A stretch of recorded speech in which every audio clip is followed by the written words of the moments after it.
Eto na, magandang balita mga SSS pensioners sapagkat sa araw na ito, Martes, December 16, 2025, dapat nasa ATM card nyo na ang inyong pensyon. Well, para ito sa ating mga SSS pensioners na merong mga naipong pensyon dahil po sa hindi pag-comply ng Annual Confirmation of Pensioners or SSS ACOP.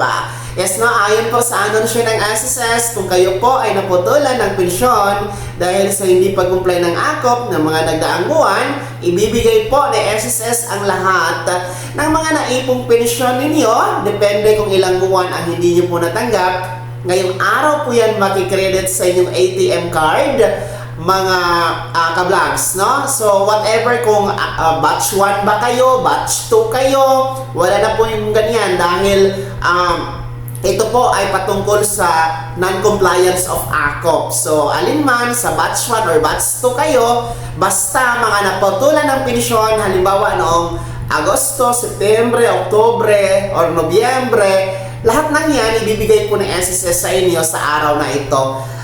Kahit pa paano, no, ang SSS po ay masyadong considerate at mabait para may pangpasko kayo at pagsalubong sa bagong taon. Kaya mahalaga talaga na mag-comply kayo ng ACOP, ha? Dahil ang SSS nagpuputol talaga yan ng pensyon kapag hindi kayo nag-comply ng ACOP tuwing buwan ng kapanganakan, no? Para sa ating mga 80 anyos pataas. Kaya naman po, halimbawa, ngayong Disyembre, kung birth month ninyo ito, tapos yung edad nyo po ay 80 pataas, required talaga kayo mag-comply ng ACOP bago po magtapos ang buwan na ito, no? On or before December 31.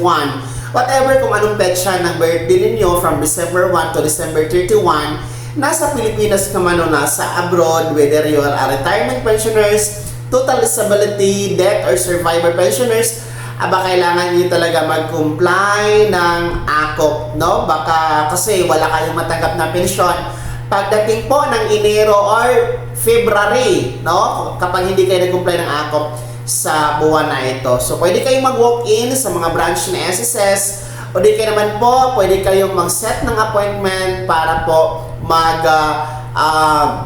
online video conference to comply your ACOP. So, ganun talaga kahalaga ang pag-comply ng ACOP, mga SSS pensioners. So, dapat, uulitin ko sa araw na ito ng Martes, no?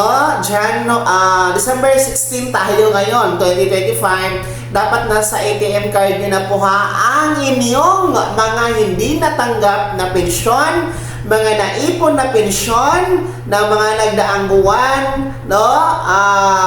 Para sa ating mga pensioners na non-compliance of ACOP, no? Dahil sa araw na ito, ito na ang pinakahuling crediting, pinaka-last na crediting ng pensyon para sa taon na ito, 2025, no? Dapat talaga matanggap na yan sa araw na ito, no? Dahil noong December 1, tapos naman po na ibigay na ang December regular pension kasabay ng 13th month para sa ating mga unang batch.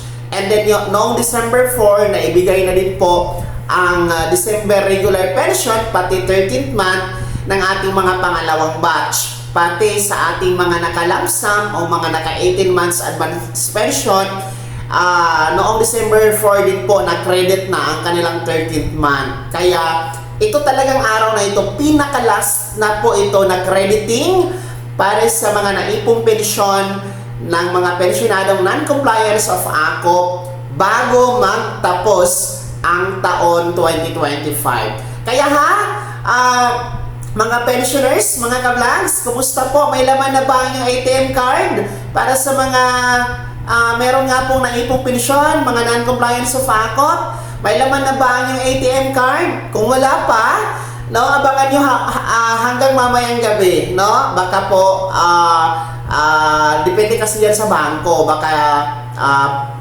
mamayang gabi pa makikredit sa inyong o magre-reflect sa inyong ATM card. At yung mga naka-cheque po na pensyon,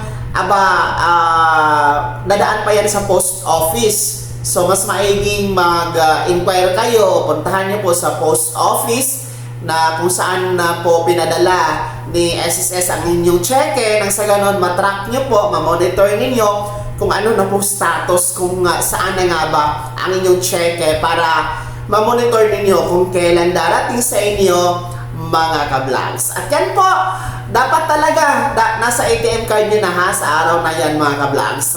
So advance Merry Christmas sa lahat. Wala na pong utang sa SSS sa inyo, na ibigay na lahat. Advance Merry Christmas, maligayang pagsalubong sa bagong taon. Mag-ingat po tayong lahat, and God bless us all, mga ka-vlogs.